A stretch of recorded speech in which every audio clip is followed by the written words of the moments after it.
All right, so I was thinking about it earlier, and I'm pretty sure there's at least a billion transistors in this room that we're sitting in right now. And a transistor, like, is something that we probably take for granted because it's just this like small little electrical component. But even though they're like completely ubiquitous in our lives now, it's kind of interesting to know the inception story about how these things came to be. And the books we're going to talk about today, we're talking about three different books. One is called The Idea Factory, which is kind of like a historical narrative of Bell Labs, which is a research institution that is responsible for a lot of the major electrical innovations that, spawned the computer age. And then Crystal Fire is kind of more coloring into how the transistor was created. And then this book, The Chip, it talks about the inception of the integrated circuit and then kind of the 30-year aftermath of that. And I wanted to ask you, Matt, 'cause reading these books, like, did you notice like any overarching theme or anything that you would say they're about besides just being a straight historical narrative? Mm, for me, one of the most interesting parts of these books were about cooperation and how smart people came together to work together towards producing something innovative or new in the world. And then it also got into the kind of struggles that emerge when you're trying to work together with people on that, and like how people's egos were getting in the way of it. And yeah, I thought that was just one important theme that was kind of like the human component of producing something new.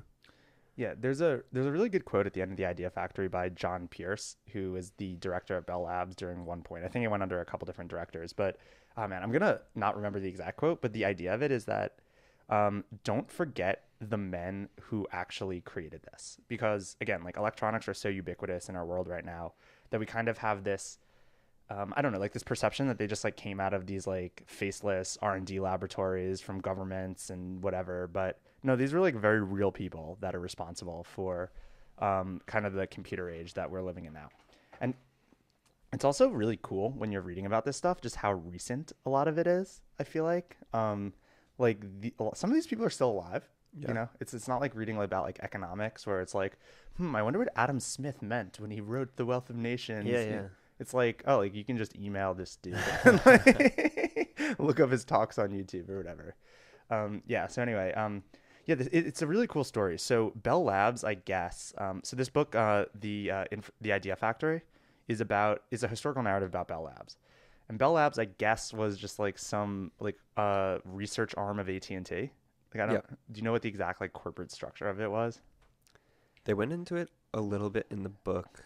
Like, I guess there was in the beginning, like Thomas Edison had some company set up, and then just things were really disorganized, and like there was also Westinghouse, I guess. Yeah. And then they like came together and somehow like what emerged from this was like some lab to work on creating like fundamental basic research in physics and stuff like that to further the just like telephone network, because it's really interesting to me what they were talking about in the Idea Factory, that when telephones were first created, they were just like building it all out for the first time ever. Like there was no ring, no concept that like a phone would ring. People would just like pick up the receiver and just yell ahoy until the other person like heard them and then just went and got the phone. They were just like totally pioneers. So that's crazy. Yeah, and I guess so. When AT&T first starts, it stands for like American Telephone and Telegraph, and I guess that they were like doing telegraph lines and telephone lines, and the government had this like distinction on them called like a natural monopoly, which is this is like it's one company that owns the entire telecom infrastructure, but like it's so natural that that has to be the case that it's okay being a monopoly even though these are technically illegal, and we went through this whole like thing in the Gilded Age where we busted up all these major monopolies. So they were a natural monopoly, which means that they were funded by the government in part, and they were also able to have an innovation lab and it was out of necessity. So I don't know the exact corporate structure. It looked like there was this other like thing in the middle that was like Westing Electric or whatever, or something. But anyway, this Bell Labs is a research institution, and they're like, I guess their goal is to like support the scientific and technological necessity that you needed to run the telecom infrastructure of the U.S. Or to even define it for the first time. Yeah, exactly. and they started, I guess, in maybe in the 20s or something, and they just recruit like the biggest badasses that are electrical engineers in the world probably at the time. And that's what makes it so interesting, right? It's all these, and it's like kind of an interesting hybrid when they get into the dynamics of like who actually works there.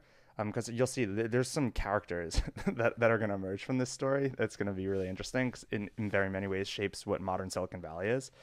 But they're like a hybrid of like MIT PhDs and like these random crazy dudes that went to weird colleges in the Midwest that are like geniuses. Yeah, I love that. It's so quintessentially American, I think. There's like dudes that were raised on like peanut farms in like Chickasaw, and they just like had a teacher that was like, yo, this kid is pretty good at math. So like Yeah. I'm gonna like give him extra courses and stuff and like give him like extra assignments so that he can like level up his skill set, go to a university and doesn't have to like work on a plow or a cash register for the rest of his life. Yeah. And like, yeah, they're so kind of like freewheeling and awesome. It's like talking about how it was in like the days of the Great Depression and stuff, and they gave this dude like, I think it's that guy Kelly who was running the lab. I forget his first name. Oh yeah. Mervyn Kelly. Yeah. They give him like $100 like to get to New Jersey or whatever, and he like takes a train to like Mexico, and then like Yeah, so Mervyn Kelly, I guess, is the first director of this research lab, and he's gonna become like super famous with this. But anyway, so they're whatever, some research lab to build telecom infrastructure, and it starts getting interesting, I guess, during World War II because obviously Europe's at war, and they have a lot of military issues, but the U.S. isn't really fighting in the U.S., so they're kind of just like this massive R&D operation to like help the Allies, where like they can kind of just like do research in peace and not have to worry about like bombs getting dropped on them. yeah, on like radar and sonar. Yeah, no, it's so interesting. Like, so, like, they use this quote in the book that's really interesting. So, like, Bell Labs took all these PhDs that were supposed to like support telecom infrastructure, and just like basically converted the entire lab into like doing war research. And I think that they said the U.S. government will give $3 billion to fund radar research, and they only gave $2 billion to the Manhattan Project. And the people in Bell Labs think that they were the real Manhattan Project because like they're figuring out radar and like stopping the Nazi like Luftwaffe planes and whatever. And Yeah, and U-boats with sonar and all this yeah, shit. and then frickin', Oppenheimer comes in at the very end with his atomic bomb, like, what up? I won this one. Yeah, but you said that interesting quote when we were talking just earlier, which I really liked, also from the book, that's like, radar won the war and the atomic bomb finished it. Yeah, exactly. Yeah. But they do radar. They're doing sonar also. Oh, and like William Shockley, who we'll get. So like of this like ragtag group of PhDs from MIT that are working at Bell Labs, like the one that people kind of consensus view to be the smartest is this guy named William Shockley, who is going to go. We're going to start a Hall of Fame for this podcast of just people whose lives have just crazy biographies that seems like they like lived like 5 different lives that were all interesting. So Joseph P. Kennedy's in our Hall of Fame. Pantheon of BAMFs. Yeah. And William Shockley is going to go in the Hall of Fame because his life is ridiculous. But anyway, he's considered like the smartest engineer there, or like and he basically starts working on like cluster bombs where like he can basically like build circuitry to like detonate bombs at different depths to like more target the like German U-boat and everything. And like they're doing like all this crazy stuff. And it's actually kind of interesting because we'll get to Texas Instruments at some point, but like Texas Instruments they're like some company that does like I don't know, sends seismic waves into the ground to like look for oil drilling sites. But then like they get repurposed during World War II also to like locate submarines like with their technology, and that's how they get like military contracts and into electronics. Yeah, so it's like this whole like R&D effort for the war, just built this really good like architecture, I guess, that when World War II ends and like coming out of the war, it basically they have this whole like good system of like management, and like everyone's been like working really hard and like really ingrained in their mission.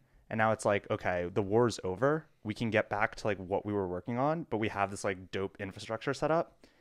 And I guess World War II ends in 1945, and the transistor is going to get created in the winter of 1947.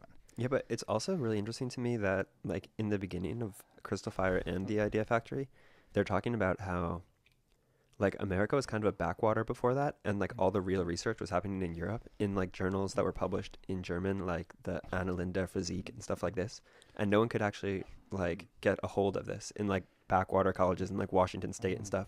So there were people that had to like translate these recent developments in quantum physics and so on, and like solid state physics, and then like give them to these college students who are like reading about them from like way on the sidelines.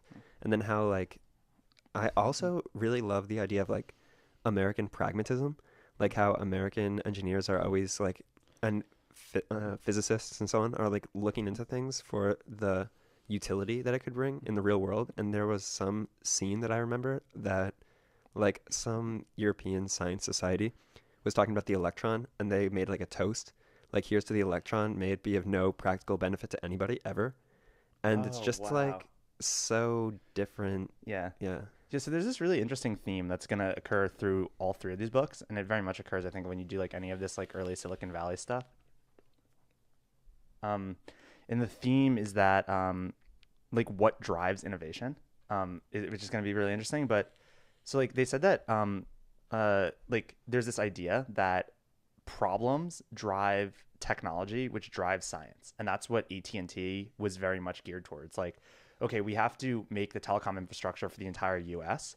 Like that's a real problem, and then we need this technology to make that happen, and then we need this science to make that technology possible. And you're gonna see it like later, because like again, like Shockley is going in the Hall of Fame for just having one of the craziest lives of all time, but he'll eventually start his own company in Silicon, like that's basically the inception of Silicon Valley that will fail. And it's very much because he believes the opposite, which is that science drives technology, which drives like practical utility. And he thought that you could basically create an entire company from the science. And it's actually the opposite, as this book like posits, that problems drive technology, which drive science. And maybe that's like the American versus the European model to an extent. Yeah.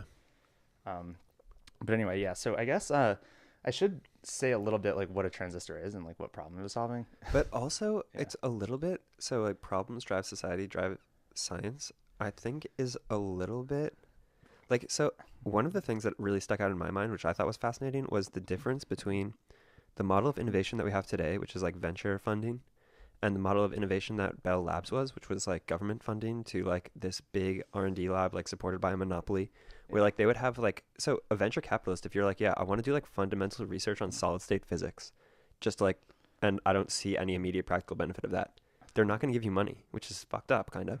Right. And like in Bell Labs, they would be like, yeah, okay, let's do it. And there were like guys that would like fight for their ideas and be like, I want to work on this. And they would work on it on their free time and stuff like Yeah. this, and no matter what. And they're saying how like Google gets into that a little bit with like this 20% time or something, but it's Yeah. really not the same like Right. base level.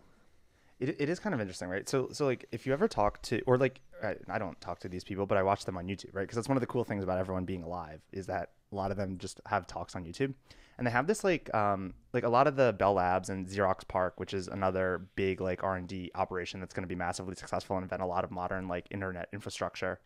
Um, they talk about this idea of like incrementalism and how like incrementalism is the enemy of innovation. Like there's a great talk by Alan Kay, who's a Xerox PARC guy, about this like very exact topic, and they talk about it all the time in the Idea Factory, which is when you have like competition, competition breeds incrementalism, which means like you're competing for business as one company. And you see this very much, right? Like with this story, because before the transistor, they were using these things called vacuum tubes. Mm-hmm. And vacuum tubes basically started like out of the light bulb. So the light bulb is a vacuum tube. It's just like some tube of glass that has a vacuum, and Mm-hmm. then you can pass electrical current through the filament. And then some guy, I forget who is the first person to do this. It might have, I think it came in from Edison's operation though, that someone put like a grid in between the filament and the like end of the tube where you could pass a voltage to the grid and basically store state in the tube, which Mm. says like if, because like it used to be like when you had a circuit, like you either turn it on or you turn it off. There was no concept of like, oh wow, the circuit is like storing state, so like I can do computation and like store memory or anything Hmm. like that. Like you just either turn the voltage on or the voltage off. But when you had these like cathode ray tubes where you could pass a voltage to one part of the tube and then it would either allow current to flow or not flow, you could make like logic gates for the first time. Hmm. But the problem is like they're like these really, you know, bulky things. Like they're like look like light bulbs. And like that's when you saw like the first primitive computers being made. They were like massive. They took like whole rooms, right? Because they're made out of these vacuum tubes. And like someone I think is this guy named Lee DeForest, who's also really interesting, who built the first amplifier. So he made like a voltage amplifier out of these cathode ray tubes. And once you have an amplifier, you could make a radio, which is also going to be really interesting. So it's Hmm. like you just send a signal, but then you have this like handheld device that can just amplify the signal, so you can like listen to the radio signal.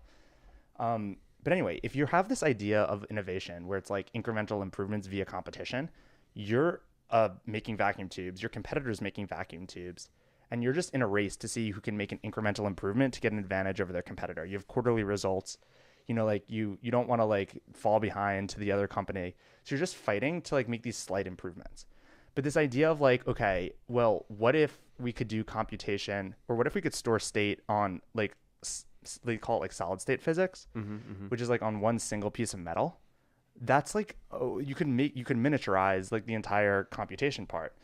But that's not going to happen via like a capitalistic competition. That's going to happen through like a massively funded R&D effort. Yeah, it gets also into this idea of the innovator's dilemma, where I remember in the end of the Idea Factory, they were talking about the market for mobile telephones. And they were like, yeah, like even if we could solve this and make mobile telephones, there's no market for it. And then he's like, yeah, because consumers don't even know that they want that. Right. Because it doesn't exist. So like, yeah. Yeah. Oh my God. Okay. So this is like one of the coolest ideas ever. This is from Alan Kay, and I think about this all the time. But this very much ties into like how they'll end up like building the transistor, which is like his idea is that because of this like this incrementalism being the enemy, if you actually want to innovate, you shouldn't look at the present and try to make an improvement on it. You should look at the past and figure out what actually should have happened and why the present evolved the way it did, and then just pick the timeline that should have existed and try to port it to the modern ecosystem. So like one example of this I think about a lot was like with programming languages, where like the most popular programming language in the world is JavaScript. And it's the most popular programming language because Brendan Eich, who's the guy that wrote JavaScript, happened to be working at Netscape when they shipped their first web browser, and they wanted to put a scripting language in it. So he just like quickly wrote a scripting language and put it in a web browser, shipped it, and then that was the scripting language everyone used. But it wasn't because like, oh, if somebody could have designed the, ideal language for human programs to compile in a web browser, it would have looked like JavaScript. It could have looked like Lisp or something, which is something that people used in the 50s. That's like it's like a much denser language where you write less code overall kind of thing. And I think this idea is really fascinating of like, if you wanted to make a modern innovation on programming languages for the web browser, if you were just looking at JavaScript and like, how do I make JavaScript run faster? You're just doing this incremental improvement based on the current state of things in the present and how to improve it. But you're not thinking like, well, JavaScript shouldn't even be the thing that people are using. So like, let's throw out the present and let's look at the past. Like this Lisp stuff was really interesting. I wonder if we can like port Lisp to the current ecosystem. And this is very much what something like ClojureScript does, where it says like, all right, we're going to make a new programming language, but just port it back to modern browsers so like it works. And like, this is an innovation. And I really like this idea. And I think like solid state physics was very much this, where like, I think it's just because like everyone was working on light bulbs and thought it was cool that they made vacuum, like these vacuum tubes. Yeah, you gave a good example of it once. I remember that you were saying, oh, like if you have the incrementalist idea, you look at programming languages and you say, okay, we have JavaScript. How can we make JavaScript a little bit better? Okay, we give it like static types, so now we have TypeScript or CoffeeScript. Yeah, and it's like, okay, yeah, like that's an improvement, I guess. But like going back and looking innovation. At it's not innovation. Like looking at the decision point where like JavaScript branched off from, and then like going back to that, rewinding the stack, and then saying like, okay, where can we go from this place that will like be a net improvement in efficiency or whatever. I think that's a way more interesting model. Yeah, and this is very much what Bell Labs was at the time, which is also interesting because I think a lot of the like things you're supposed to get out of this book is like why this doesn't exist fully anymore, and like what it was special about this opportunity there. They talk a lot about this, like their whole thing was they wanted to get a critical mass of talent to like work at Bell Labs. So it's like a supernova where it's like you just get so many freaking talented people together in a room that just like explodes in a ball. Whereas like now there's too much competition, and you see this like the chip is going to talk about this, which is like when Silicon Valley really starts to evolve, it becomes much more competitive where it's like you can recruit people out of other people's companies. You can take like this smart 19-year-old and offer him millions of dollars to come work at your company. Whereas like Bell Labs didn't have any of this. It's like if you were smart, you just worked at Bell Labs. That's what you did. Yeah. Like you have an influx of interesting problems to work on because you have to make telecom infrastructure work. You have infinite funding because you have like government funding, while they were still a monopoly. You had this really like flat structure, which I think is really interesting too, where they were saying like even the people that are like going to be like Shockley and like win Nobel Prizes and like even the top management would make like 10x the salary that the lowest person would make. Now you have like easily CEOs making 100x what people like the just stratification has gotten so much bigger. Yeah, so I don't know. Like I feel like just whatever existed in that ecosystem was kind of unique for the times to an extent. Yeah, it reminds me of when people talk about NASA or SpaceX or something like this, and they say, oh, why should we be spending money on trying to get to the moon when we have all these problems here on Earth, and we should actually be investing our money in like I don't know, just like more basic kind of human things, like that are like quotidian necessities. But I think that this idea is so pedestrian somehow. And like we should have some institutions in our society that are interested in like furthering the development of humanity, like, and our species, like, you know, like becoming an interstellar species and stuff like this. I Yeah, think is well, crazy. what you're saying is like when you have these really hard problems is when you get the really innovative solutions that obviously matter a lot. So like, yeah, like, and you'll see this, this happens in the 60s, right? Where it's like, who's going to buy, like, how is this integrated circuit industry going to even evolve? Like, who's going to buy this? And it's going to be the Apollo program because they're like, well, we need tiny computers because we're launching them into space and every pound adds like 100x cost and complexity. So like, when you need people that have these really cutting edge ambitious problems to actually spawn industries that then like tickle down at consumers. Like the reason we have iPhones is because we had this massive integrated circuit industry in Silicon Valley, and the reason we have that is because the government, John F. Kennedy got on TV and said we're going to the moon. That's literally why. Like so yeah, so having I agree fully that we need just ways to have really aggressive problems so that the innovative solutions like flow back to the bottom. Anyway, yeah. I also Yeah. wonder about like how much money just was spent on total dead ends. So like reading about these guys, it's like really awesome because they were the ones who hit on something great and changed society in like a really huge way. But then how many of the projects from Bell Labs just ended in like total dead end, Yeah. like complete failure. It's like Isaac Newton, right? Like Yeah. he invented gravity, but he also spent a lot of time working on alchemy, and Yeah. he didn't know which one was going to be promising and which one wasn't. Yeah. Yeah, it's kind of cool. But yeah, so I think there probably were a lot of dead ends, but that was part of their ethos is that they're like, we want to let smart people work on something for years on end, even if it comes to nothing, and we're not going to shame them for it. Yeah. You're not going to be like fired. It's going to be like, we can terminate your research. And John Pierce says this. He's like, because he gives an interview and they're like, why was Bell Labs so successful? And one of the things he says is like, well, we just let people work for years on end, and like we would just cut off their research and there'd be no shaming. They just work on something else. Like that's how you do it. Anyway, I guess I should like like these themes are going to recur throughout the story, but there is a bit of a story that's kind of interesting, right? So, like I said, it started in 1947 with these three guys that are working on the solid state team. So one is named William Shockley, who's kind of like the head, I guess, of the team, and there was two other guys named like John Bardeen and someone William Bratton. I don't know. Yeah, exactly. And these guys like seem like they're like more experimentalists than like theoretical. I guess like Shockley was a theoretical guy, and this is so interesting, right? So like they believe like you can make, well, I guess like they all had the idea kind of that you could basically replace vacuum tubes and do like stateful, like you could store state just in like a piece of metal, right? And it's so interesting because like one of the ethoses at Bell Labs is that like managers should not compete with their underlings. It's not about like getting credit. It's just like purely about innovating and doing research. But like Shockley is considered like the visionary and like the guy that everyone thinks will have the breakthrough, and he understands the space the best.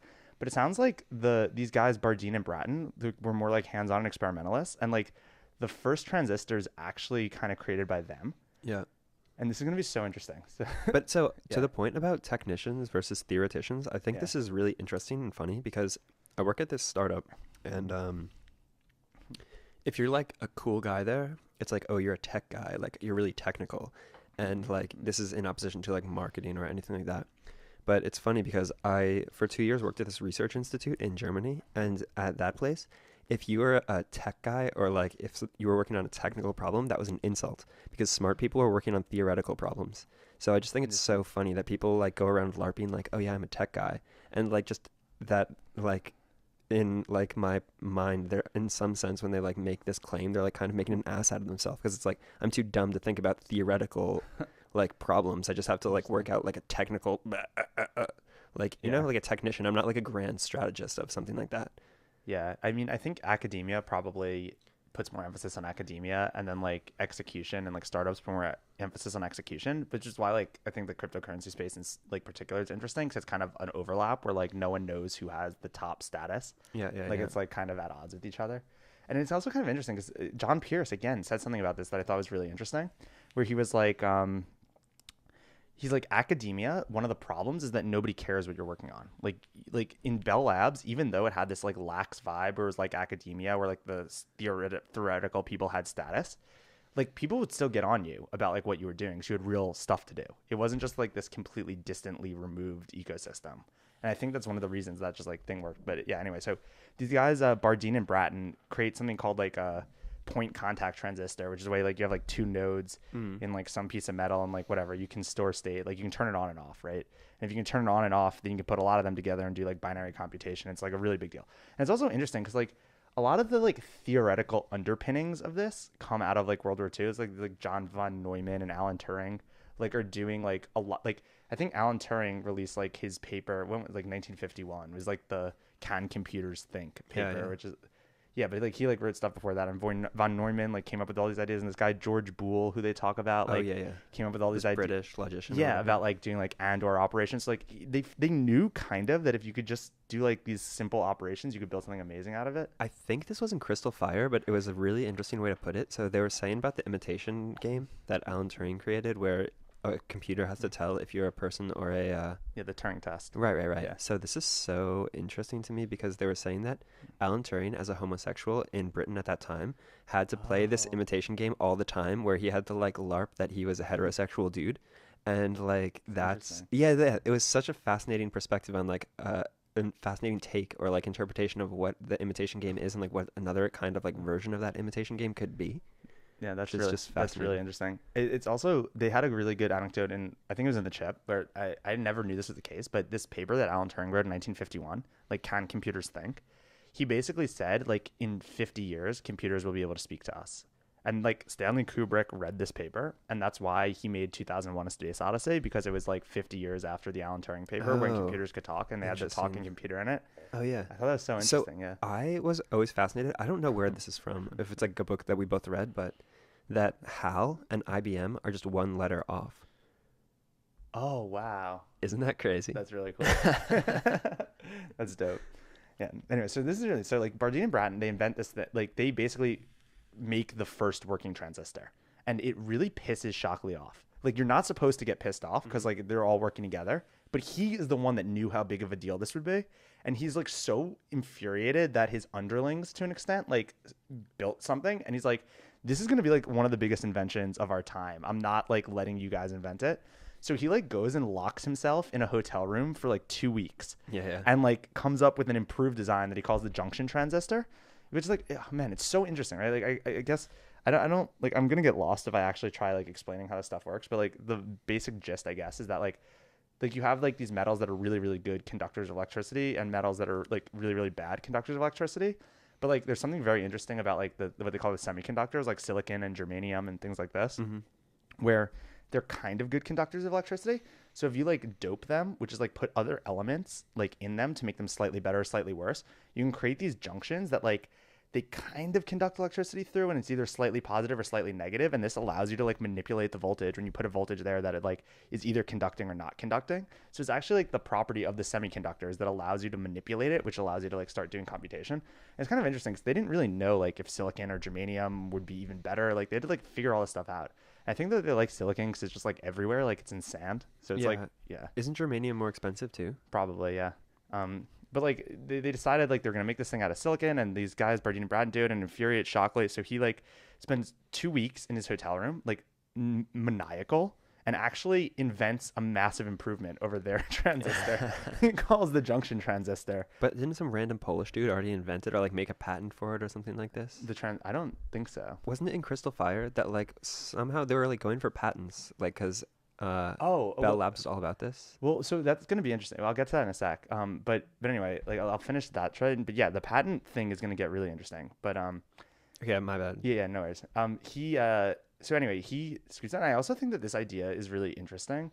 That this seems to be a trope that recurs. I've seen this in multiple books now, where there's like some smart genius that needs to do something, so he locks himself into a hotel room for like 2 weeks and then does it. Like this is in Masters of Doom. They say that John Carmack, when he needs to make a new graphics engine, will literally go to a hotel room and isolate himself for 2 weeks and like build the new graphics engine. Like the book Deep Work by Cal Newport about like Carl Jung went to like some cabin in the middle of Switzerland by himself in the woods to like work. Yeah, I think this trope is really interesting. I'm gonna like follow it, like when you really need to get something done. And I think there's something about like not being in your own place. Like hero in the wilderness. yeah, just like being somewhere else, you feel like you're in a different mode, and that maybe that different mode needs to be like innovative.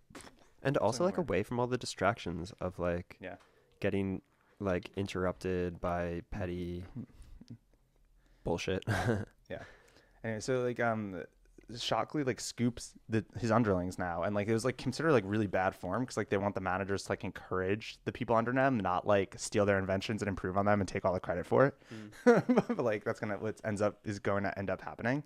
But anyway, what becomes interesting, like you were saying about the patent, is like so they invented something that they believed was a massive breakthrough, being able to get away from these vacuum tubes and just have a way smaller component do the same thing. But the question was like what to do about it, because like obviously if any company invented this, they would immediately patent it and try to commercialize it and like make money from it. But AT&T was in this like very weird place where they were like a nationally funded government research lab. Oh yeah. And like they said, one, they're getting funding because like by the government, because in theory what they're doing is in the public benefit. So if you like patent it and commercialize it, that's not really in the public benefit.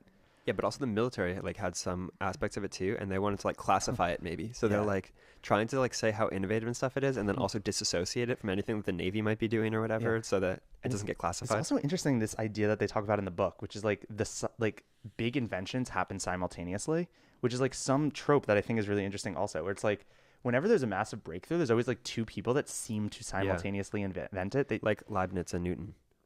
Oh yeah. They talk about like Alexander Graham Bell, the guy that their company's named after. Like someone else, this dude Gray, like Elijah Gray, claims to have invented the telephone at the same time. Tesla and Edison. Yeah, and the airplane, like the Wright brothers, and then some French dude that like or Brazilian dude that like thinks he invented it. And, Exactly. oh, it's just so interesting. So they know that, and like the Shockley is like so paranoid about it. He's like, dude, inventions happen like simultaneously. Like we have to patent it so that we get all the credit for it. Like he really just wants the credit for it. Yeah. So eventually, I guess Bell Labs, and it's so cool, like looking at their corporate hierarchy also, because like the way they do it is like you're not allowed to take things to management unless like they've been vetted by someone like really smart, because like they don't want to like basically like they only want to present things that are like worthy of presenting to management because they know how big a deal it is if like the underlings say, hey, all this stupid money you've been throwing at us, do whatever, like we found something big. Like they don't want it to get like vetoed at that stage. Oh, and it's also interesting, John Pierce said that too. He's like, the thing about Bell Labs is that all the managers were dope technical talent. They didn't have this idea of like project managers. Yeah, like project, like it's like anyone that's managing anyone like knows their stuff. Really. Yeah. And it's actually interesting that I think this is what people say about the Bay Area now, where it's like if you're going to start and scale a large startup, like even if it's like some, like a CRM system or whatever, if you're going to do this in New York, you're going to get middle management that has no technical chops. Definitely But will. if you're an SF, then you're going to have middle management that have like built startups on their own. It's like that's like a huge factor. Yeah, that's what's cool about scaling a company in the Bay Area, I think, is that this idea that's in Bell Labs of like all the managers being like dope technical talent. But anyway, it's like their process is so cool. It's like they show it to someone, and then they'll like write down like this was seen and understood by this person on this date. Like they keep like such like interesting the journals. They got really into like how they kept journals and logs and everything like this. But so that's why when you asked me what this book's about, I was thinking that a lot of it is the human cooperation that leads to these results being published, because it's like this stuff just didn't spring out of the void. It was like human dudes that were working on it and like had to cooperate and collaborate with their colleagues to like realize this stuff and like deal with these like management hierarchies and all that stuff. It's the cooperation and the competition. I think that it's the antagonism. Like Shockley only built the junction transistor because he was pissed that these dudes scooped him, right? And I think that's very much like the personality thing is really interesting, that like cooperative and competitive things like both add value in nature. Like I think like Ethereum is very much the same way too. Is like if you look at the inception story of Ethereum, it's all these like half autistic dudes like being insanely competitive with each other to like invent this like world computer or whatever. And like for whatever your thoughts are on like what the future of that project is going to be, like the inception of it's super interesting that you had this like really dense time of like really weird personalities clashing that led to like something really interesting and innovative. Yeah, but I also like the concept that very few things in real life are a zero-sum game. So like in chess, like one person wins and one person loses. But like if Ethereum succeeds, then like everyone who worked on that project will succeed. Yeah. So, and like the same thing with like Shockley and like I keep forgetting their other names. Bardeen and Bratton. Yeah. They're too similar. That's why. Exactly. So like, they all kind of win. Yeah. And But it is, the ego thing is so interesting, For sure. how it plays out. But anyway, so they decide eventually that they're just going to go public with what they found because they don't want anyone else to be like. Purdue. Those guys at Purdue are working the same thing. Yeah, they hate Purdue University for some reason because I guess they had a really good engineering department and they were like working on similar stuff. So they're like, all right, we're just gonna take all the credit for this and it'll go into the public domain. And they hold like a press conference and they announce like we invented the transistor. And like it's really interesting, right? Because the exact same thing will happen with the integrated circuit, where the paper that's sent to cover it's the New York Times in this case, and I think it's like some weird magazine when they do the integrated circuit, but it's like they cover it and it's like some like 8th page story that gets like one paragraph, and it's like a famous newspaper. Yeah. It's like called like the News and Radio, and it's just like some really short thing. It's like, wow, they just like missed the biggest invention of the 20th century, like. Yeah, but Like, it would have taken yeah. such huge vision. Like that's I one know, thing yeah. that's cool about Shockley is that he saw like the implications of it and was like, this stuff is it. Yeah. So I'm gonna like build a company based on that. And yeah. Yeah, so I guess what ends up happening is like they make the transistor, and Shockley has this vision of how it's going to just change the world.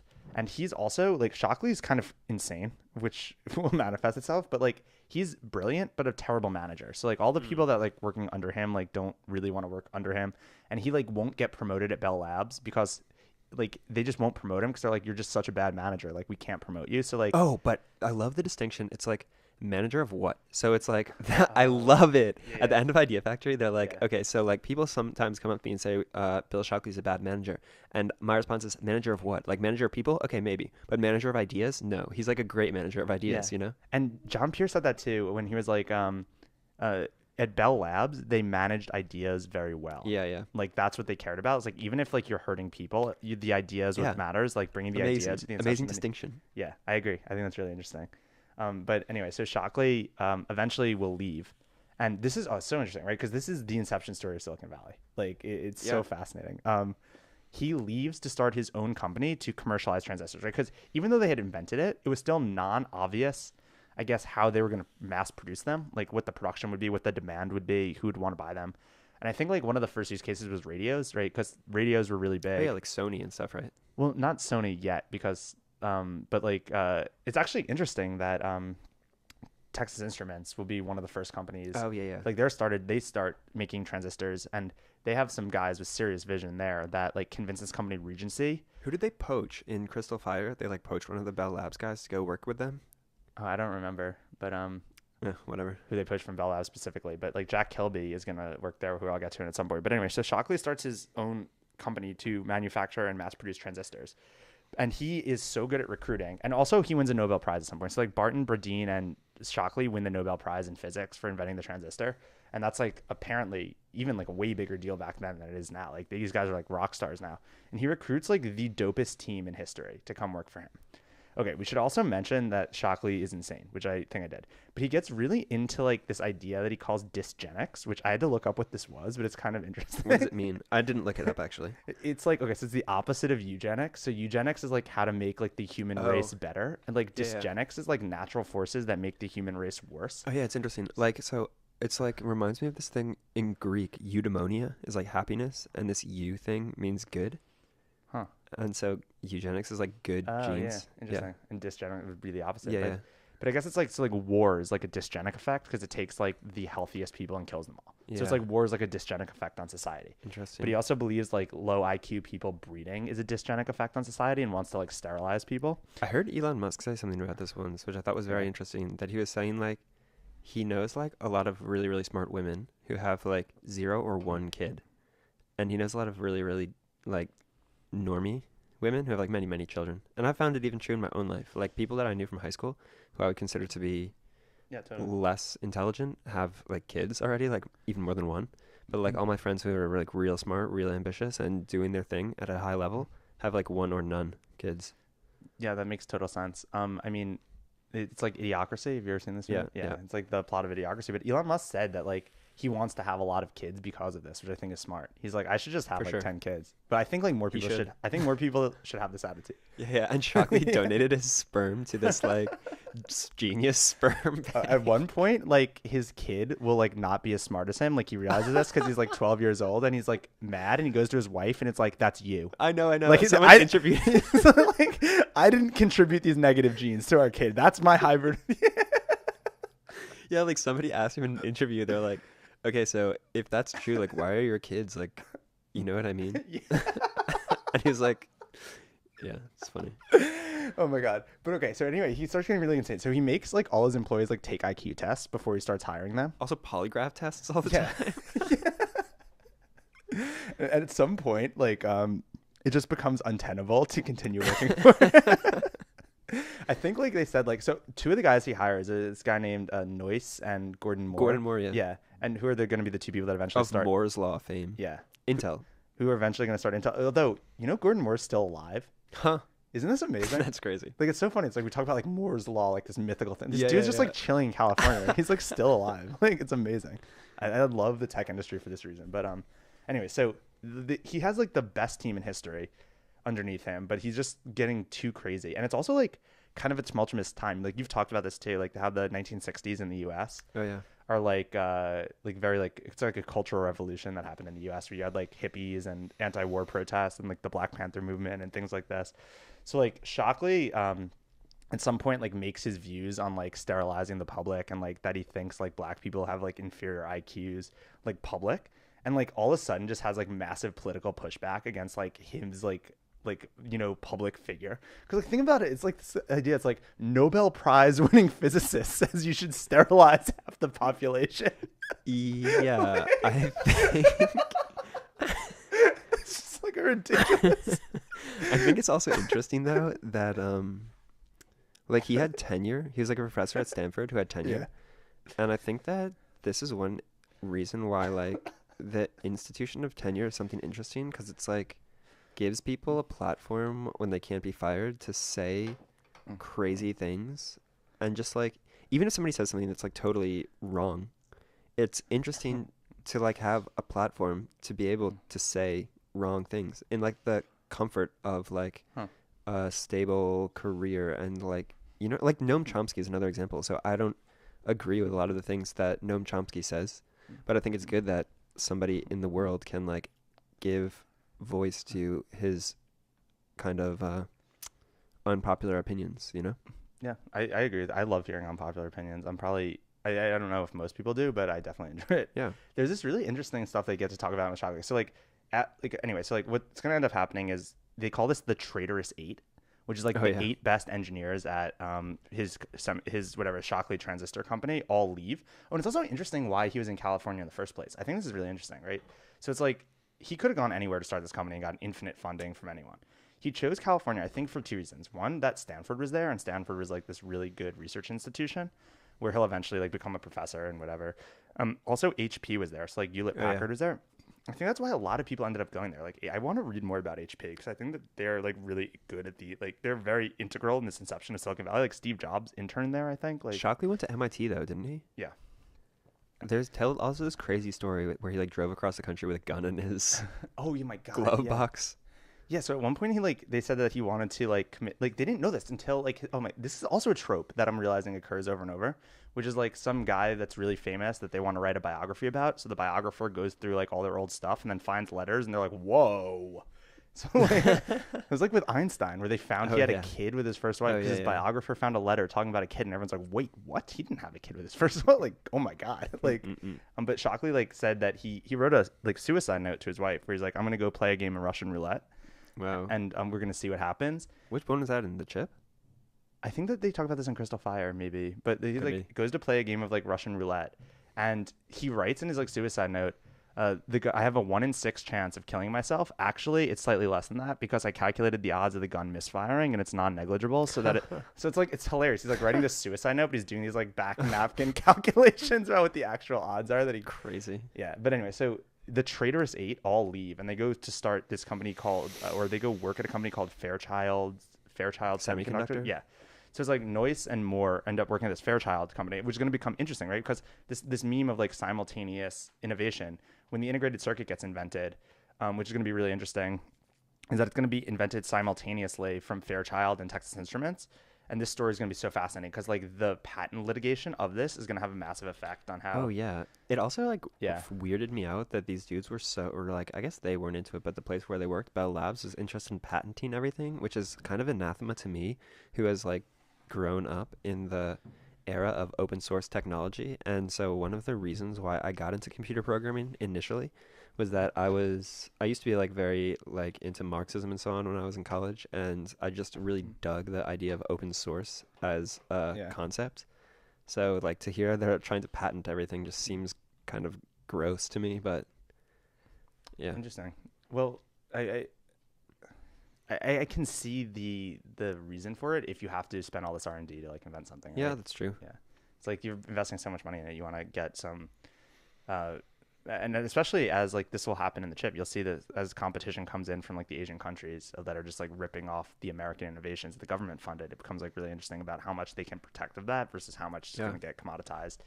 But anyway, so these traitorous eight start Fairchild Semiconductor, which will eventually co-invent the integrated circuit and launch Silicon Valley into like Silicon Valley fame. And they call Shockley his nickname is the Moses of Silicon Valley. Oh yeah, that's so hilarious. Yeah. Because he led everyone But he didn't to get in the himself. promised land, but then didn't get in himself. It's so funny. And the end of his life is also so interesting because they say like he will start. Oh, he runs for Senate, which I think, in California, to talk about his like dysgenic philosophy, and he wants to like Yeah. get government to fund research into dysgenics. Oh, and he starts a society called Freed, Freed, which is like for research on and experimentation on eugenics and dysgenics. Oh my God, he's such a character. Yeah, but so it's also interesting to me that, okay, so like another one of the titans of the information age is Claude Shannon, who's just like invented information theory and is just like, just a fucking, excuse my French, an epic pioneer in, Also a Bell Labs guy. We should yeah, mention. exactly. Yeah. And then it was fascinating to me when I was reading his biography that he worked for a eugenics institute in the United States before he got into like information theory, computing, and so on. Whoa. Yeah. Wow. Yeah. Claude. I mean, I'll finish the one anecdote about Shockley, and then we can talk about Claude Shannon because he's another interesting character from the Idea Factory. But yeah, I was saying like at the end of his life, they say that Shockley's like giving talks and he's getting protested because like obviously people are like riled up about what his like politics, and he'll give talks where like people yell at him into a megaphone, and he'll be like, I invented that megaphone. Like, you're using it to like yell at me, but like I literally invented it. It's just such a troll. Ridiculous. All right, yeah. So Claude Shannon, so he worked under Shockley actually for a brief period. Like I think they have an anecdote in the book that Shockley showed Claude Shannon an early prototype of the transistor, and he was like, I would never show this to anyone, but I'll show it to you because you're like really smart. They should also say like Claude Shannon is the other person at Bell Labs at the time that they say is like on the level of Shockley. It's like those were the two consensus like smartest people there. And yeah, he man, I didn't read his biography, but I so want to after reading this Bell Labs book. Oh my God, I didn't know anything about him until this book, but he created this thing called information theory. I don't know. Do you want to elaborate on? Okay, yeah. So information theory is something about like just the minimal representation of information that you can, and like, so how to like communicate ideas to people in like the most base and like fundamental way. So like Morse code you could think of as like some component of information theory where you're like reducing the amount of like bits you could say you need to transmit in order to like say an idea to somebody. So Yep. I would need to like prepare my mind a little bit more to articulate it any clearer than that, but They actually say Claude Shannon invented the term bits. yeah, exactly. He's the guy that came up Yeah. with this idea. Yeah, the whole idea of like he it's also so interesting, right? Because he was into like all this weird stuff, like George Boole, like how can you do like binary arithmetic and like these things that were considered slightly hipster at the time. But he used it to just create this whole theory. Like he basically AT&T had this problem of okay, well we only have a finite number of wires, Right. and the number of phone calls are going up indefinitely. So how can we like compress the information that we send across the wire so that we losslessly send like a massive scale of telecom infrastructure? And he came up with all these theories about how you could actually transmit the data and the format that the data should be represented in like these really abstract terms that he would like prove mathematically and be like, you can actually send lossless data in like finite bytes over a wire. And like he would say these things that people are like, that's insane. No, you can't. like you literally cannot. Like, and he'll be like, you can customize the amount of errors that you want, and it could be 0 if you sent the right error correcting codes. and like he will mathematically like formulaically prove this stuff.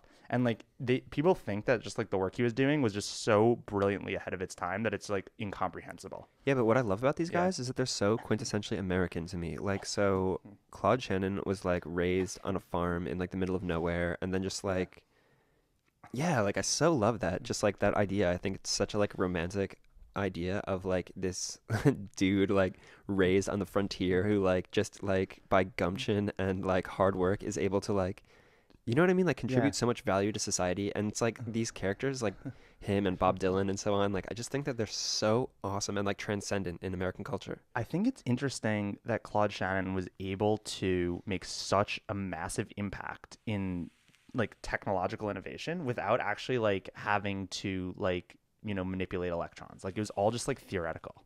Like Einstein. Yeah, but I think that this is interesting because there's opportunities to do this now where you have things like, okay, social media, like how can you have a social media broadcasting system that's censorship resistant? Like this is in some senses a technical solution, but it's also like a theoretical solution, right? Like Yeah. it's the kind of thing that someone See, theory, that's the thing, right? yeah, it's Theory. the kind of thing that you could have like a Claude Shannon like kind of visionary be able to like abstractly create a system, but like formally prove that it could be censorship resistant like in the real world. Yeah. And this is why like I think there's the cryptocurrency space is interesting is 'cause, like it has this kind of soup of these abstract solutions about like theoretical censorship resistance like paired with like hardcore technological innovation.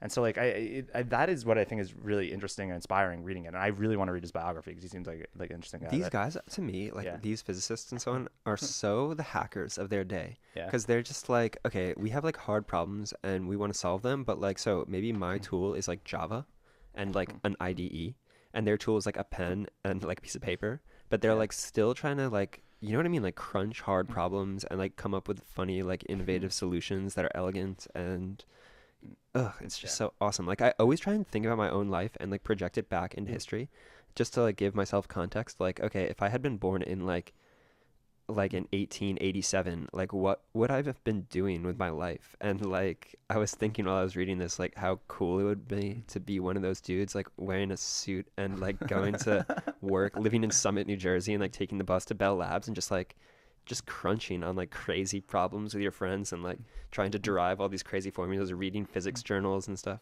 Yeah, I totally agree. And know what's interesting? So this is also going to be a trope that all these guys that are at Bell Labs, and well, this will transition to Jack Kilby, who I want to talk about, is who's the main character of the chip, but they all hacked on radios. Like that's all that they did growing up. It's like radio is the big thing, and it's like how like you could bond over like, oh, did you reverse engineer a radio and make your own Oh hand? yeah, they said that all of them were doing Yeah. this. Yeah, every single one of these people were like working on radios, and Jack Kilby, like so Jack Kilby is also one of these guys that I think grew up in like a farm in the middle of Yeah. nowhere, hacked on radios, and then in World War II he serves in the military, and he is like he has a cool job where like his job is like so I guess like the Japanese were like taking over like Nepal or like some weird area of India, and like Americans were like fighting them there, and they sent him into like the jungle in like Nepal, and he's like, okay, well, like radio has just become like really big in how the war effort's done. So like we're in the middle of the jungle, and like we have commandos fighting the Japanese, and if their radios go out, you need to figure out how to fix them with like whatever tools you have available in the middle of the jungle. So like he would go out with these like missions and like repair their radios and like have to like source electronical components from like some weird hipster market where you could only get like some pieces and like reverse engineer the radio, which I think is a dope like origin story for someone. Like It's so awesome. I love like military engineers. Like I always think like for instance like in Vietnam, like casting back my own life and stuff, I always thought that like if I had been drafted into Vietnam, I would have loved to be one of the engineers that they had. So I remember in the book the things they carried. They like hike up to they call it like humping when they like had to walk with like these backpacks. So like they hump up to like this top of this mountain, and they're like, okay, we need a helicopter to like come get us out of here. So like this mountain cliff needs to be turned into a helicopter landing pad in 5 hours. Here's a bunch of dynamite. Go to it. And so they're like, okay, god damn it. Like, how are we going to take this TNT and like turn this into a flat surface? It's like, okay, like that rock looks a little bit askew. It's like, all right, you go and like put a bunch of TNT there and light it up. It's just so awesome. And like, or like, okay, we're like escaping from Viet Cong. Like they're surrounding us. We need to build a bridge with like this material over that bridge in the next 3 hours. Go. And it's like, okay, you know, just so awesome. yeah, I think military engineers are cool, and he comes back from the war and he's like really gung ho on like working on like the most hardcore technological thing. I forget, he has like a roundabout way that he starts working at TI, but I guess because TI was like one of these. Oh, I also think this is really interesting too. That's like, it's like Texas Instruments is going to be big, and then all these companies in Silicon Valley are going to end up being big. But it's like kind of interesting how like these guys in this, in New Jersey and Murray Hill inventing the transistor and whatever, basically like shaped the modern economy. They talk about this a little bit at the end of one of these books, where it's like the reason California and Texas are like so economically powerful, and the reason why the Rust Belt is in decline is like because of like literally these innovations and how this ecosystem is going to play out over like the stories that these books tell. But I feel like that's not the only reason Texas is awesome. Like Texas is awesome for so many reasons, just because like I don't know, like Texas. So I've never actually been to Texas, but I just love the idea of like how they don't have income tax in Texas, right? Yeah. And like I was talking to my friend from Texas like the other night, and he was like, yeah, like in the US you don't actually own property because like you have to pay property taxes and stuff. And he's from Texas, and I was like, yeah, you're totally right, first of all. And like second of all, that's such a Texas insight. You know what I mean? Because they're so like rugged individualistic there, and I love it. It's written into the Texas state constitution that they have the autonomy and authority to secede from the union whenever they want.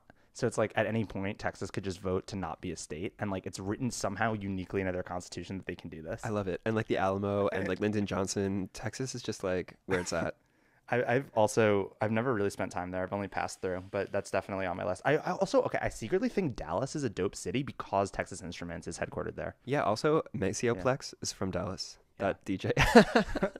Yeah, I think. Yeah. Anyway, so he starts working at TI, and so like after the transistor was invented, they basically they got rid of these vacuum tubes. There's no more vacuum tubes. Like the transistor becomes really, really big. You can make smaller electrical circuits.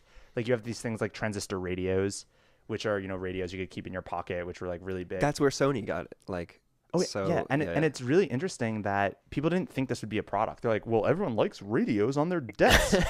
No one wants one in their pocket. Like people are just wrong about so many things in these books. Like every amazing innovation like has haters. It's so funny. But anyway, and they're involved in this. And Jack Kilby, like Texas Instruments, like, so what's really interesting Who is is Jack Kilby though? Because I didn't read the chip. He's just full disclosure. Yeah, because it's not an audiobook. Yeah, we should mention that of the three of these books, and that's actually, we've covered now 15 books in this podcast series. The Chip is the first one that's not on Audible. I just really wanted to read it, which is why I'm talking about it. Yeah, it's awesome. But I think like that's a good ratio for us. Like almost everything we're going to talk about is an audiobook because I also can't read physical books. But 15-1 is, you guys can't complain about it's true. Yeah. But anyway, he's just like some engineer. But what's really interesting is like he basically gets to Texas Instruments, like, and it's like his first like year there, and they're like figuring out what they're going to work on. And he realizes like the management there is like silly. Like whatever they're trying to do, they had this like idea of like, I forget what it's called. It's like component architecture, where like they were gonna like make a bunch of components and like stitch them together like Legos. Because like they had this. Okay, so this was the issue with the transistors, was that you could like make smaller circuits, but you still had to wire everything together. So like you'd have resistors like made out of ceramic or whatever, and then capacitors and transistors, and then like you'd design these complex circuits, but then you had to hand wire them all together.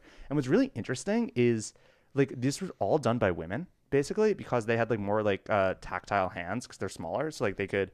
So like this was a job that like women like did the entire time, like hand wiring circuits. But the problem was people could design more complex circuits than you could actually wire. And like it's like, okay, we can make, like, the engineering was ahead of the technology, where they're like, well, here's in theory a way to make this crazy awesome computer, but like no one could ever wire this. They call this like the tyranny of numbers. And Texas Instruments was working on a solution to this that Jack Kilby thought was awful. And he's like, oh my God, like if I'm new to this company, they're going to put me on this stupid project that has no chance of succeeding unless I like literally invent a better approach. So like he like also like locks himself in like this lab like for like months. And he basically, his idea, because like, okay, and it's interesting that nobody thought of this before, because the idea is like, okay, well, silicon is not a good material to make a resistor out of. Like it doesn't resist electricity as well as like ceramic. So like why would you ever manufacture silicon resistors? It makes no sense. Or why would you ever manufacture silicon capacitors or transistors? Like they did transistors out of silicon, but like his thought was, well, it might not be a good resistor and it might not be a good capacitor, but it would still be functional. So if you could manufacture all the different electrical Oh, components out of one material, then you could basically wire the connections as part of the manufacturing process and like eliminate this tyranny of numbers problem. that's so interesting. So My he friend, I think, was giving me some context about this, that like if you have a dam or something like this, like some water still gets through the dam, but it's such a negligible amount that like for all intents and purposes, the dam's keeping all the water out. Is yeah, it something like that? Like some electrons or anything like slip through, but it's like so. yeah, it might be. I don't know necessarily the specifics of like how many electrons get through in silicon versus other materials, but just the idea that you could, in theory, make them all out of the same material, but like no one had ever thought to like really do it because it was really hard. You need like equipment and like he somehow convinces TI to let him work on Oh, this, interesting. and he like does it and builds a prototype, and they call it like a phase shift oscillator or whatever, where like it's like some like prototype thing that they use for testing where they're like, okay, like we send you a signal and you need to make it oscillate, and like that prove because like apparently just doing this simple thing requires like all the different things that you need a full circuit to do. It's like a Turing complete circuit almost. Mm-mm-mm. And he's like makes a prototype of this just to prove it can be done, and then like like there's like this moment where like he like shows it to his like boss, and everyone's just like, oh god, because like he eliminated this tyranny of numbers problem where it's like, well, you could carve, if you get the manufacturing process done, you can carve a lot of different like really tiny connections between the components that are all made out of silicon and miniaturize everything. And TI is so smart because like their business and what makes them big is going to basically be this idea of how can we take things that already exist and miniaturize them. Like, oh my god, it's so interesting that TI will eventually become big because of calculators. Like this is the like so he invents this thing called the integrated circuit, and they think it's a really big deal. Also, like simultaneously, Noyce at Fairchild comes up with something similar, and they both patented at the same time. And oh, it's so interesting. So like they have like an adjudication process for this in the U.S. patent courts. There's some term for it. I don't remember what it is, but it's like when two people simultaneously file a patent for something. There's like something you do. It's like they have a dispute process, and it involves like figuring out who had the idea first, like who can prove that they had the idea first. So they like can go back to like everyone's lab journals, like to like look back, Oh, and like cool. it turns out that Kilby had the idea 6 months before Noyce did. Huh. But it's like a 10-year litigation process that will eventually, and like also Kilby and Noyce like each other, and they're the typical tech dudes that are like, well, you know, it's cool that we made this. Like they don't Yeah. care about like Yeah, exactly. commercializing it or whatever. So they like just are totally cool with like being the co-inventors of the integrated circuit, and then Fairchild and Texas Instruments Cool. both have a patent that's valid, which is going to get so interesting, right? But anyway, so what's interesting about the integrated circuit is that it's the first like big solid state electronics breakthrough that doesn't come out of Bell Labs.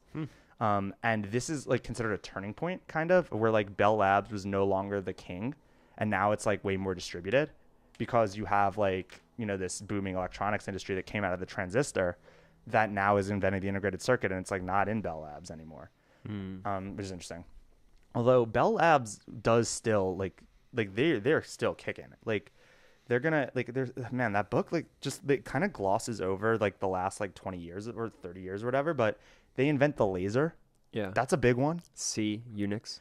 Yeah, Dennis Ritchie works at Bell Labs. Yeah. They invent fiber optic cables. They Yeah, do like yeah. a whole riff on that that's really good, where they talk about like how people didn't think you could transmit like, oh, like someone figured out with the laser, because they invent the laser and then they figure out that you can like transmit data via laser. Yeah. But then they're like, through okay, glass. they're like, you can't make long enough cables to like you would need to engineer glass that was like so perfect that like it wouldn't refract the light at all, and you can't do that. And then like some guy obviously figures out how to do that, and it's like, god damn, he made like glass that's like perfect, and we can make fiber optic Awesome. cable infrastructure.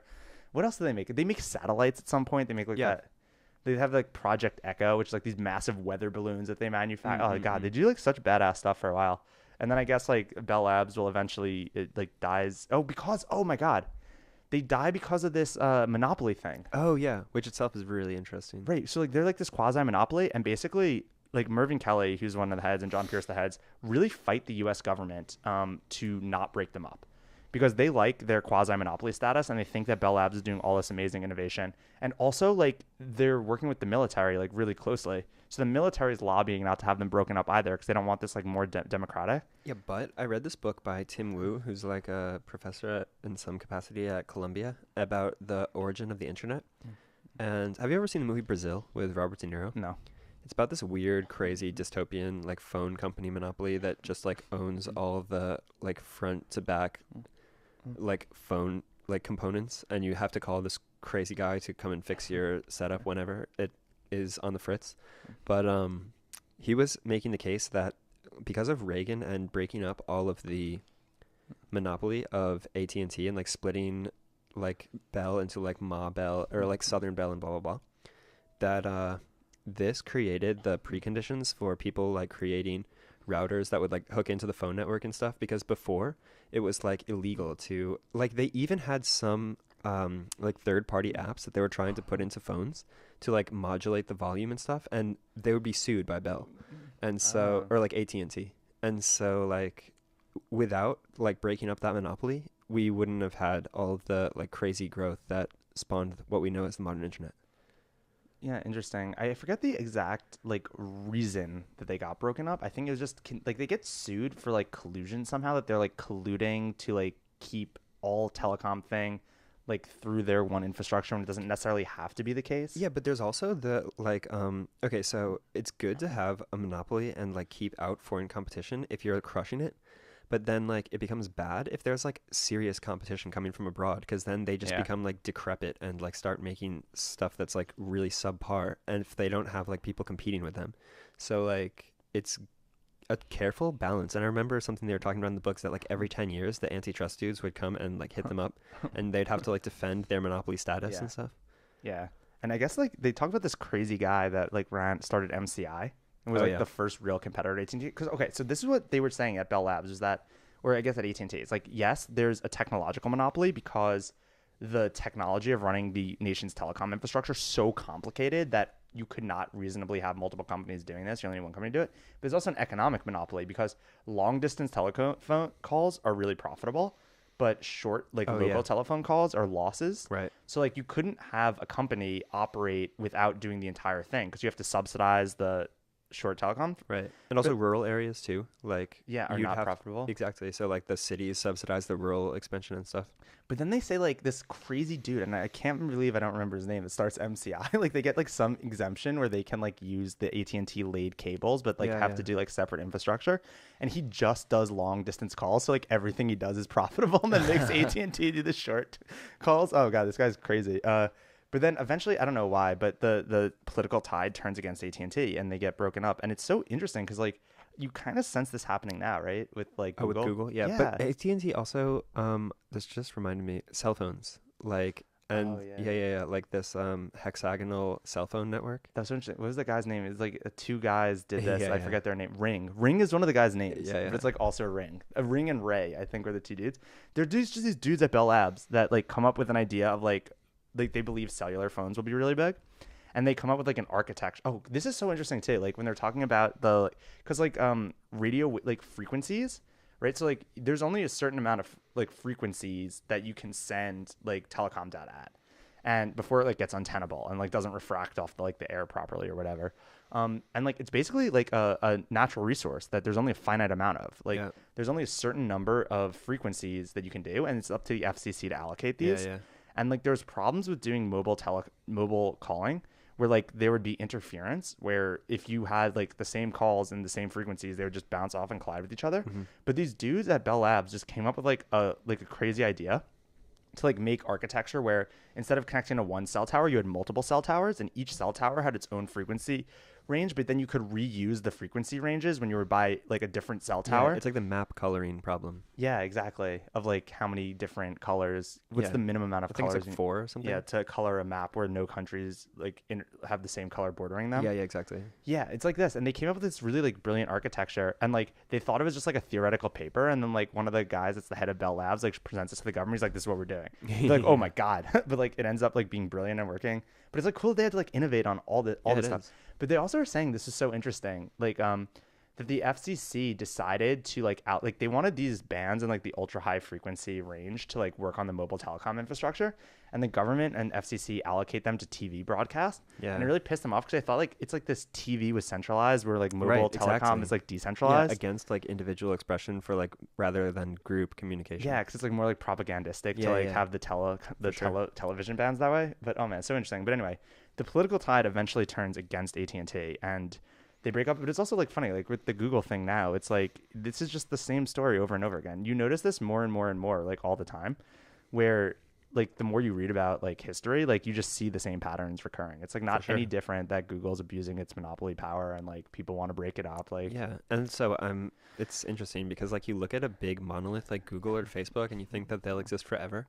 But then you can even see it now with Facebook. They're like on the decline. Whereas like 10 years ago, you never would have thought that Facebook would be like, yeah, it's a graveyard. yeah, No one posts anything interesting on Facebook. yeah, And I think exactly. well, I mean, it's a lot of things. One is just like when you have a social thing like this, like they were always just about getting more users. And once everyone's parents get on and start posting baby pictures in your Yeah, feed, it's like so much like less interesting. Like no one talks about like no one smart talks about politics on Facebook. It's like impossible. It's just like yeah, yeah. so stupid and non-conducive for it. Whereas like so like that's just naturally decaying. Google also, my God, they're just so stupid. Like this monopoly that they have with like the App Store, where it's like, okay, you have a duopoly in the US where Apple and Google like have stopgate. Like they have 99% of the phones that are in the US are Hmm. run their software. And like the only apps that you can have natively on the phones go through their app stores. I guess you can sideload apps on Android, but you can't on iOS. But like Yeah. realistically, they go through app stores. Yep. So you would think they'd be like, okay, like Peter Thiel says this all the time. They're like monopolies need to convince people that they're not monopolies. That's like Yeah. their MO. And you would think that Google needing to convince people that they're not a monopoly would be like, we're not going to like implement political bias on our app store curation. But like they literally ban apps from the app store that like just for no reason other than they don't like them or whatever. And like they're gonna get so screwed from this, in my opinion. But what's up? Oh, you want to take a break for a sec? Yeah. All right, cool. Yeah, come back in a minute. Okay. And we're back. Okay, cool. I'm going to go. So I'm going to pick up the story with Jack Kilby because this gets interesting, right? So like once they made the integrated circuit, the idea was that you could just miniaturize everything. So like let's make a miniaturized like radio, or like let's make the radio smaller, or like let's make calculators, right? Like, and like it's so interesting that you had to do all this like arbitrary you had to do all this arbitrary like learn the Boolean math because like we have to make really small circuits and like learn this like von Neumann and Turing architectures for computers to like just figure out how to make the tiniest little things work properly. Oh, and like making a portable calculator means like you have to figure out the battery usage. Like, you know, you're not connected to the wall. You only get like 5 volts in. So like, how do you manipulate that voltage that it stays? And then how do you do the output? How do you do screens? Because they didn't even have LEDs at this time. Like the original calculators like print out the answer on like receipts, you know, Oh, yeah. because they don't have LEDs. Although it was interesting that they were like working on LEDs at Texas Instruments. Oh, that's another thing that they said in the Idea Factory about like why the Bell Labs was so good. It's like because you had all these cross-discipline teams like interacting with each other, which is like a thing that like Steve Jobs would then say about Apple all the time. Is like you want like the UX interacting with the engineers all the time. But like, yeah, like they had like LEDs working like, and then you know Kilby would go to this guy and be like, "Yo, we need LEDs. Like this thing needs to work in the calculator. It needs to work this specific way." So there's kind of like this interesting like race, right, to manipulate and like okay, so the chips are so interesting to me because they're like software libraries kind of. It's like the way that like you'd say like, oh, there's a library for this, like to do cryptography. You would say this like, oh, there's a chip to do this. That's like the way to compartmentalize like code and whatever.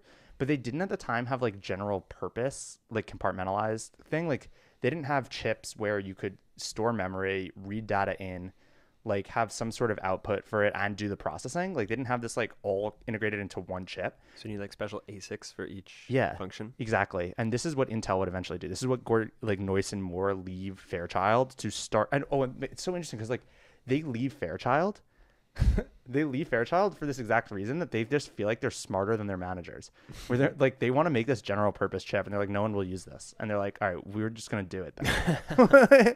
Like I don't know, like and they start Intel to make like the Intel 4004, which is like the first general purpose chip, like CPU chip that's gonna obviously you know make $60 million in the like first year in business and like put Intel as like one of the massive internet companies, but or like I'm sorry, computing companies, but it starts with this thing in Texas Instruments where they make calculators, right?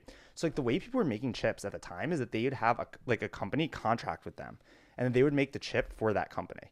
So like when they were doing it like Fairchild and like Intel, like they would have like someone say, "Oh, we want to like make chips," and they have to be custom. They weren't like these general purpose computing chips. So like and like the biggest use cases were radios and calculators, which I think is so interesting that everyone like wanted calculators. But I guess like if you think about it, like you didn't have computers, calculators would be massive. Every accountant would use them, every lawyer would use them, like everything like this. So Jack Kilby creates the first handheld calculator, and it's massive. Like it's they sell millions of these things. It's like one of the biggest products ever, and like it's still to this day, Texas Instruments for making calculators, which I think is so interesting, right? Like TI-83. Yeah, you always tell me this that I think is so interesting. It's like, dude, the British Empire like ran on tea. Oh yeah. like they got so big selling tea. It's like so weird, but it's like interesting. Yeah. That's how I feel now, like about Texas Instruments. Like, dude, they got so big selling calculators. Like they sell calculators and get so big. But then like he makes like a calculator watch, and like the first like digital watch, and that's like a really big deal also. Which is also interesting because Jack Kilby, when they're like interviewing him at some point, like he's wearing like an analog watch. And they're like, dude, you invented the digital watch. Why aren't you wearing a digital watch? Why are you wearing an analog watch? And he goes, well, I think that analog watches portray the seamless passage of time more accurately than digital watches, which are like more like intervals. Like it goes 1 to 2. Oh, but on an analog watch, you can like watch the yeah. And he's like, I think that this is more accurate to like portray time realistically. And I'm like, okay, this dude probably thought about watches more than any other person ever. And the fact that he thinks this leads me to believe I should never wear a digital watch. Interesting. Yeah, interesting. But anyway, but then the TI calculator is so successful that Intel, or like, I don't know if it's Intel or Fairchild at the point, but it might have been like Fairchild or Intel at this point. But their biggest client is a calculator company. But like their calculators just got crushed by the TI ones because they have the guy that invented the integrated circuit invent the calculator. So like they like basically they can't fulfill their order that they have for all these custom chips. So Intel was like, okay, well now that you are broke, like we'll still give you chips, but we want the exclusive rights to redistribute them and sell them on our own. So like because Jack Kilby made such badass calculators and put this other calculator company out of business, Intel was able to like take the chips that they were making for them and like repurpose them, and that becomes the Intel 4004, which is the first like general CPU. And it's just amazing to think about. Like think about all the things that didn't have chips in them, that once you had this like general purpose computer, you could put like elevators. Like elevators were like these hand cranky things, but like once you had like a CPU that could like do logic, like just a general purpose way, like you could put them in every elevator in the world, like, oh, when you press the button, go to this floor. Like, so these things sell like everywhere. Like they put them in like traffic lights to like do the traffic light control system and elevators, and they just like, it's like such a massive demand for general purpose CPUs. Like they call it like computer on a chip, and like Intel makes them and they're massive. And then TI decides that they're going to make one also. And like once they make one, Intel makes the 8008, which is like their second version of it. And it's like now the race is on to like make chips, and the race is on. And it's so interesting, right? Like the race is on, but it's also really on. Because it's like when you think about like buying electronics now, you don't think of buying them from like American companies.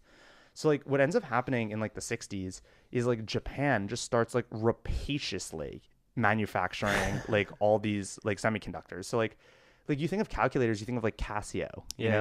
And you think of like TVs, you think of like Panasonic. Yeah, when you said like calculator watch, I immediately thought of that Casio calculator Yeah, they're watch. all like Japanese companies. So like they have like Japan just like rapaciously like rips off the American technology. And I think that I don't know how much of it's like ripped off, but or like versus just like they buy the licenses to patents, because like I think like it's so interesting. They want to manufacture all these products in Japan, but they need like the patents, but then they need them from both like Fairchild and Texas Instruments. So there's like all this drama where like Fairchild's like, yeah, just give us 5 cents on every dollar for every chip you make and go conquer that Asian market. We're just gonna have a massive amount of money for doing nothing. Right?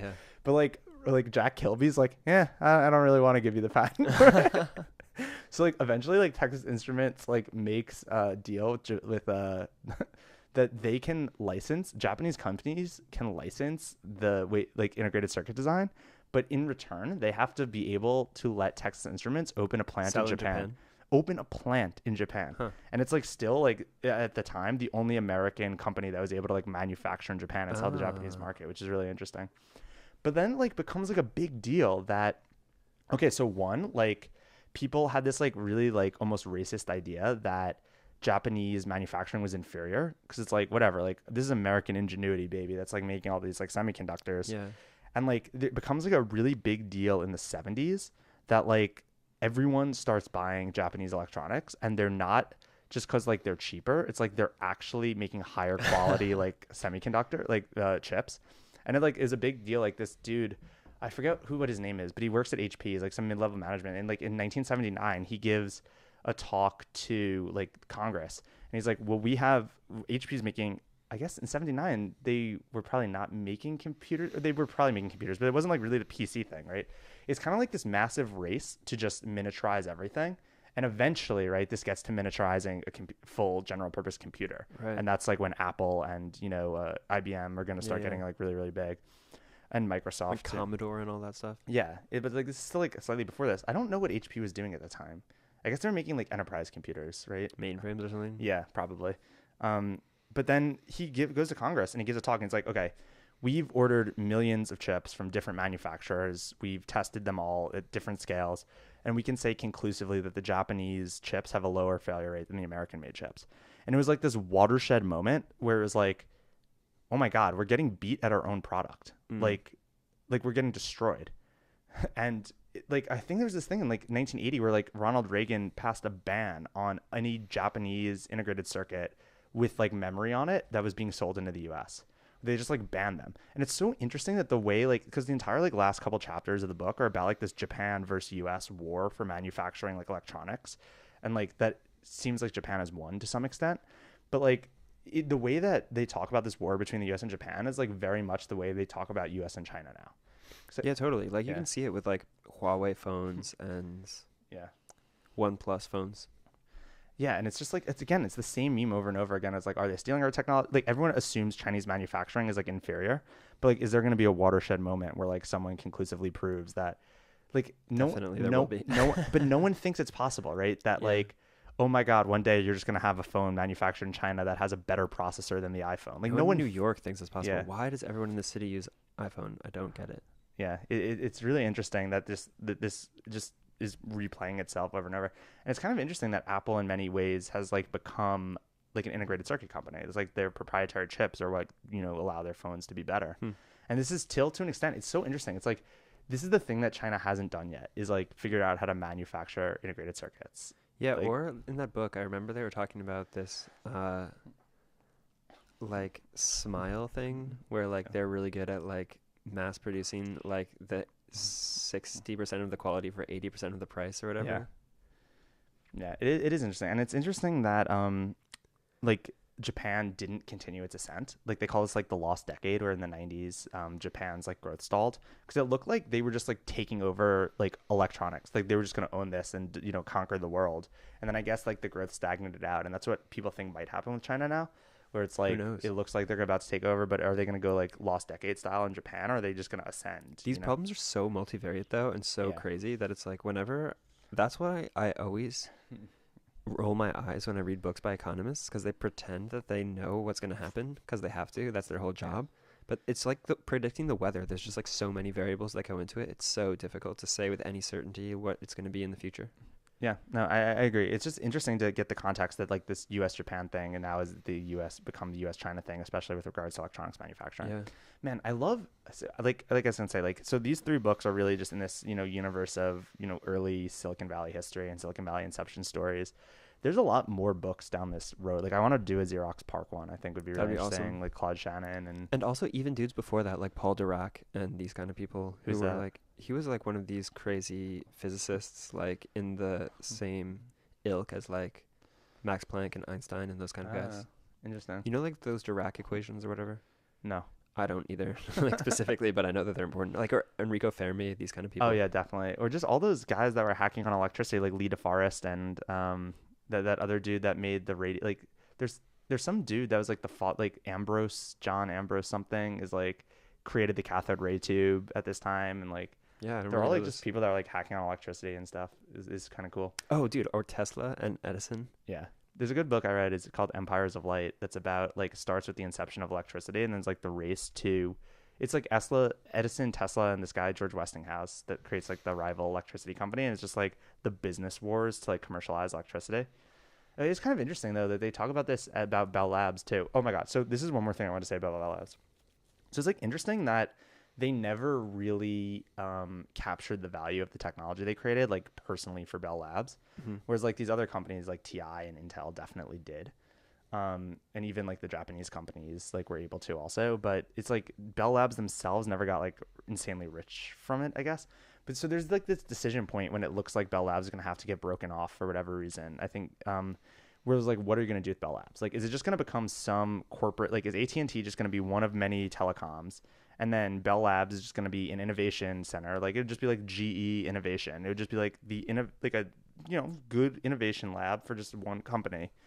Or there was like thinking that they might just like break away. And this would be like the crazier idea, Oh but yeah, the I more liked it. interesting one, where it was like they could just break away. Like mercenary invention hub. Yeah, and just like take Bell Labs and be like, we're just gonna invent stuff, and we're gonna take money from anyone that wants to pay us for our research. We're gonna take contracts for anyone that wants to pay us for our people, and just like be our own thing and like Yeah, work as a startup. that's awesome. Jesus, But it didn't happen. I really kind of wish they did this. Same. I think it would have been like badass, but like, Yeah, like I think that it's Yeah. fascinating. In the US we don't have any research institutes. Like so one of the reasons why German universities are always ranked lower than US universities is because the way that they assess universities is by papers published and a bunch of these kind of metrics.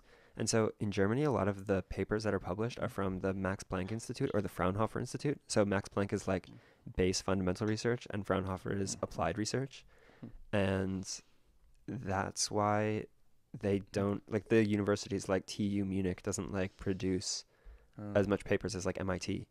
But like in MIT, I feel like they don't have like a, like the same kind of institutes that are like doing this Bell Labs kind of model that are like trying to commercialize products and stuff rather than just to publish papers.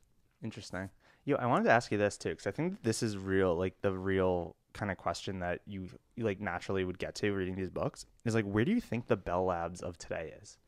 Like what is the analog? Because like, okay, so I guess Bell Labs eventually, it gets sold and it's like works for like this French company, and now they're technically still they still exist and they're still a decent innovation lab. They work for like Nokia technically, Mm-hmm. but like there's got to be something that has that vibe to it. I don't think right? so. I think it's like how they talked about at the end of the book that now the model for innovation is like this venture funded model. Interesting. So he posits at the end of the Idea Factory that he thinks that there is something like Bell Labs, but it's just not in what you'd call IT. It's more like in biotech, which I think is probably right. Like there's probably like going to be some crazy he what does he call it? Like the Genelia Institute is like something in Virginia.